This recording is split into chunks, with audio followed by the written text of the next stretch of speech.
අපි අද බලන්න යන්නේ KiCad software එක ගැන. KiCad කියන්නේ free software එකක්. Eagle Altim වගේ pay කරලා ගන්න ඕනේ නැහැ. crack පාවිච්චි කරන්න ඕනේ නැහැ. මේක free software එකක්. මේකෙදි මේ තමයි home interface එක. මේකේ තියෙනවා file view tool browse preference help වගේ tab. ඊට අමතරව තියෙනවා schematic view, schematic symbol, board layout editor එක, footprint editor එක, ඒ වගේ icon ටිකක් අපිට තියෙනවා. හරි, අපි ඉස්සෙල්ලාම අලුත් project එකක් create කරගමු. මෙන්න මෙතන තියෙන create new project කියන icon එකට ගිහිල්ලා මම දැන් ඉන්නේ desktop එකේ. මම folder එකක් create කරගන්නවා. test project කියලා. මම අපේ project එකටත් නම දෙනවා test project කියලා.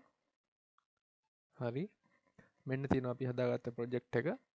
.project.pro කියන extension එකෙන් තමයි අපේ project file එක පෙන්නන්නේ. ඒකේ යටතේ තියෙනවා PCB layout editor එක සහ symbol editor එක. අපි ඉස්සෙල්ලාම යනවා symbol editor එකට. මේ තමයි අපේ sheet එක. මේක layout එක වෙනස් කරගන්න පුළුවන්. ඒක basic. ඒක මම මේ වීඩියෝ එකේ කරන්නේ මොකද ඒක නෙවෙයි අපිට වැදගත් වෙන්නේ කොහොමද මේකෙන් PCB එකක් layout කරගන්න කියන එක තමයි අපිට වැදගත් වෙන්නේ. ඒකින්ද අපි බලමු මේ interface එක ගැන ඉස්සෙල්ලාම. මෙන්න මෙතන දකුණු පැත්තේ අයිනෙන් තියෙනවා icon ටිකක්. මෙතෙන්දී අපිට ගොඩක් ඕනි වෙන්නේ මෙන්න මෙතන place symbol කියන file එක සහ place wire කියන icon එක. ඊට අමතරව මෙන්න මේ delete item ඒ වගේවත් ඕනි වෙනවා. මෙතන තියෙනවා power port ground place කරන icon එක. ඉස්සෙල්ලාම අපි යමු place symbol කියන icon එකට. symbol libraries ටික load වෙනවා.